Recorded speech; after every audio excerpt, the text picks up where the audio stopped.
Welcome everyone. Thank you very much for the continued support of the channel. Currently we're at 96 subscribers and trying to get to 100 by the start of summer.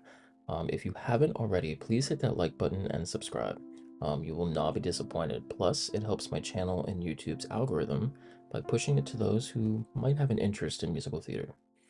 All right, well, without further ado, today we delve into the world of Falsettos, a groundbreaking musical that explores the very thing that makes up most, if not all, of our lives: the complexities of modern relationships. Falsettos is a musical with book and lyrics by William Finn and James Lapine. The story centers on Marvin, who has left his wife to be with a male lover, Whizzer, and struggles to keep his family together.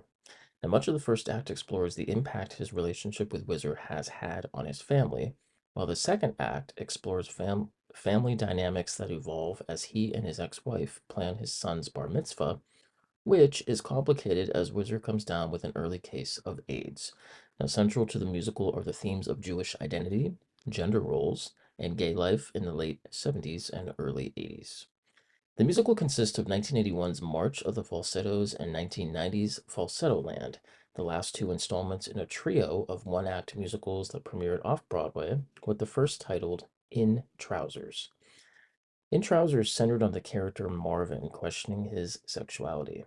After In Trousers received sharply unfavorable reviews, Finn considered abandoning musical theater and attending medical school.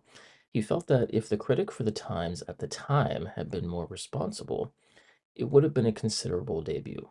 But as it was, he said it was junk. Now, while Finn was struggling in his science classes and after deciding to actually scrap his medical school plans, he decided to turn back to his love of theater, where he continued writing about the character of Marvin. It was at that time when Finn was writing songs for another one-act musical about Marvin and his family called March of the Falsettos. March of the Falsettos received more positive critical reception than his first attempt in Trousers. Ellen Paul of the New York Times wrote that Finn's brilliant form combined with the absolute topicality of his social themes first bowled critics over.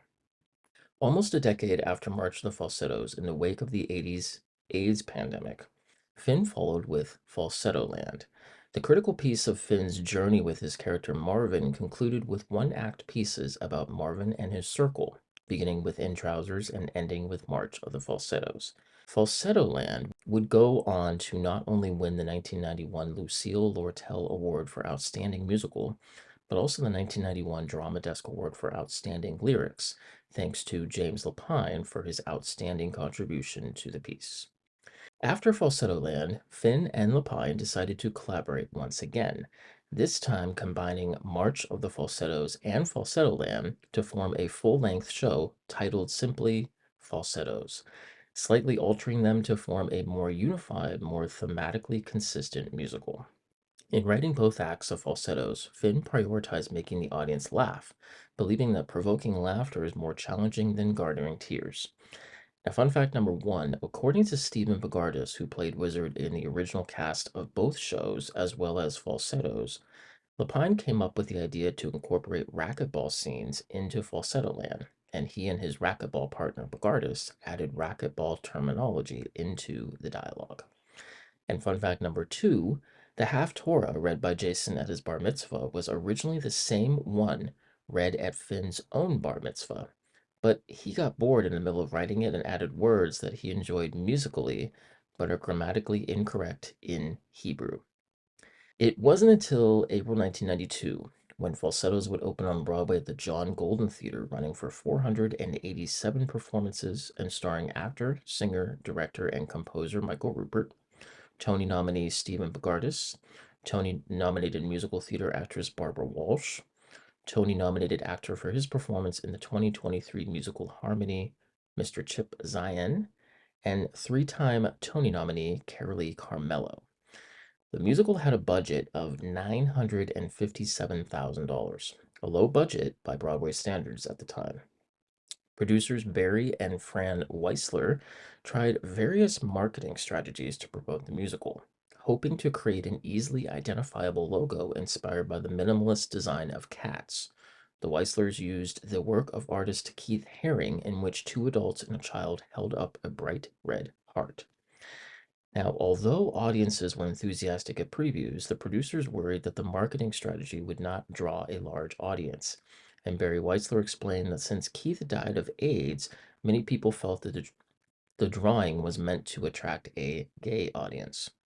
The Weislers then hired advertising agency Ladon, Wilner, and Weiner, who launched a promotional campaign centered on not targeting specific Catholic, Jewish, or family audiences, but trying to get across the idea that Falsettos is for everyone.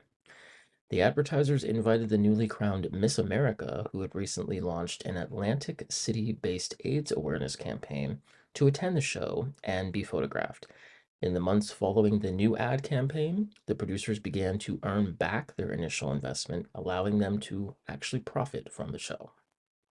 By October of 2016, 24 years after the original debut, Falsettos would see its first revival opening at the Walter Kerr Theater, starring two-time Tony Award winner Christian Borle, two-time Tony nominee Andrew Rannells, six-time Drama Desk Award nominee and Tony winner Stephanie J. Block, as well as two-time Tony nominee Brandon Uranowitz. The production was filmed in January of 2017 in a presentation for the PBS television series Live from Lincoln Center, and can currently be seen on the streaming network Broadway HD. In August of 2019, the production would open at the Other Palace, an off-West End theater in London, for a strictly limited run. The cast starred a contestant on 2007's BBC talent series Any Dream Will Do, Mr. Daniel Boys, and British musical theater actress Laura Pitt Pulford.